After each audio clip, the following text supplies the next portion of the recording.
Hey, what's happening, guys? Today we are checking out this 1950 Mercury. Now this one is a 4-door. It has the big Mercury V8 in it. It comes with a 3-speed transmission on the tree. And today I just want to walk you around a little bit, show you it, take a little drive in it, kind of show you what it was like to drive 70 years ago. So stick around, we're going to check it out. So what I'd like to do first is start this thing up.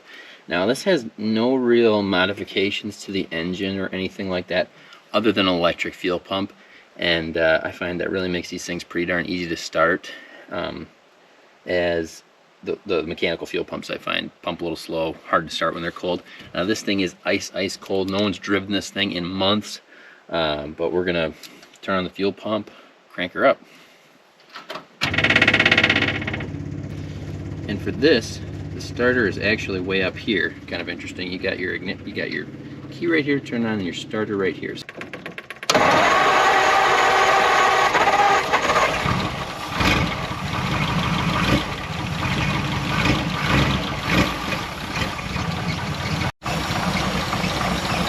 are pretty darn smooth running old motors. This is a good old flathead. They had cooling issues back in the day, but they made them for quite a while, and they were kind of the go-to hot rod engine for a long time. It's base configuration, that this is the last Mercury flathead they made, I do believe, and it would have made 110 horsepower and 200 foot-pounds of torque, so not too bad. There's the old, right down there, the old Mercury right there. 2-barrel carburetor, and that's about it. I think let's take it for a little drive, a little spin, see how we like it.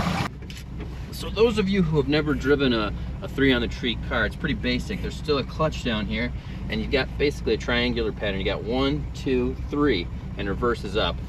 But it's pretty simple to drive. This car is very forgiving on the clutch as well. You can let it out slow. You really don't have to give it much gas, and you just sort of take off. So we're gonna put her down in gear and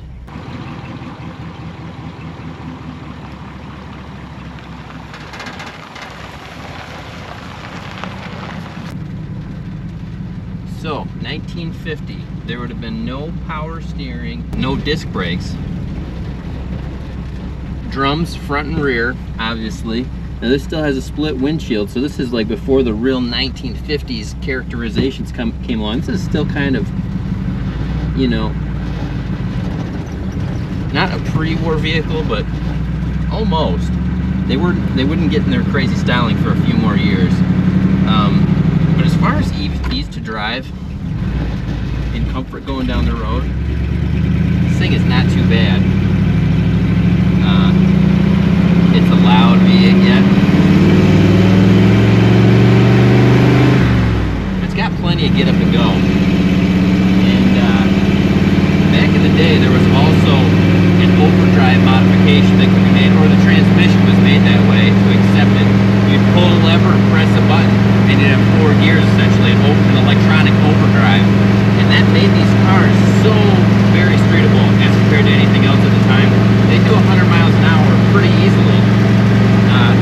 But this today, I'm going about 45 miles an hour right now, 40, 45, and that's where it likes to cruise at roughly. And it's got straight pipes on it, so of course it's loud. It's got no door cards, so again, kind of loud. I slapped some carpet in here last year, nothing to write home about, but it works. But goes down the road pretty decent. I mean, I can drive this thing every day and be unbothered by it.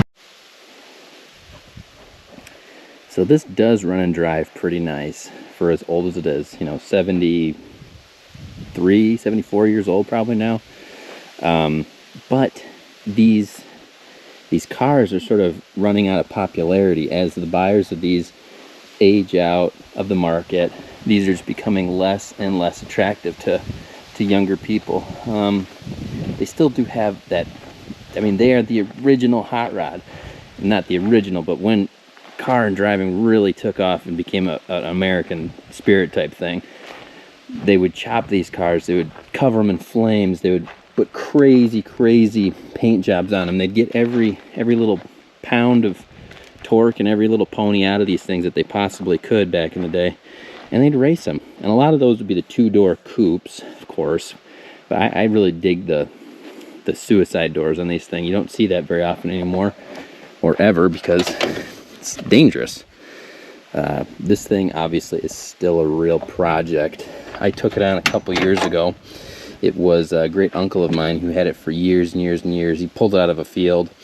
There's new floor pans in here. He had the motor redone, all sorts of little things, and sort of got it to about, 75%. But it's always that last 25% that kills you.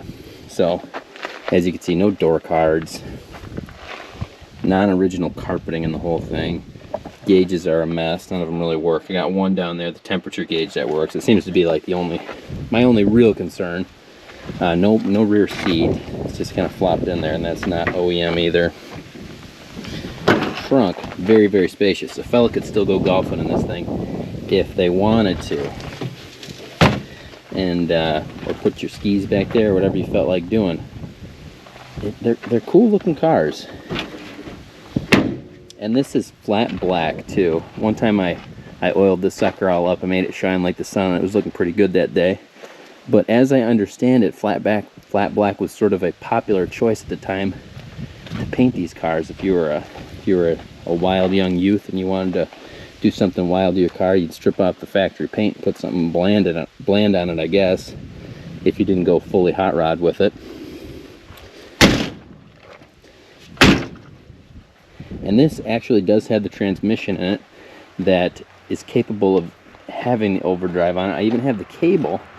I just haven't done that project yet.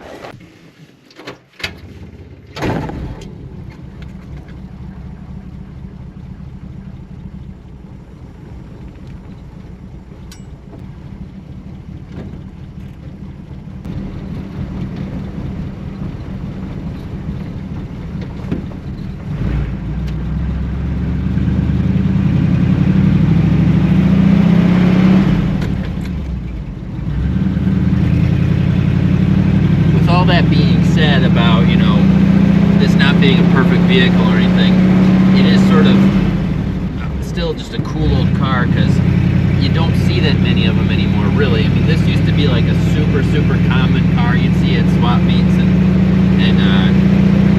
car shows and everything, but it's just not anymore. People don't drive these as much. It's all 60s and 70s stuff and into the 80s, so if you can get kind of a slice of that 40s and 50s stuff, you're actually ended up being a little bit more unique at the end of the day, which isn't that what most people are going for. What most of this stuff is like having something else that somebody else hasn't got.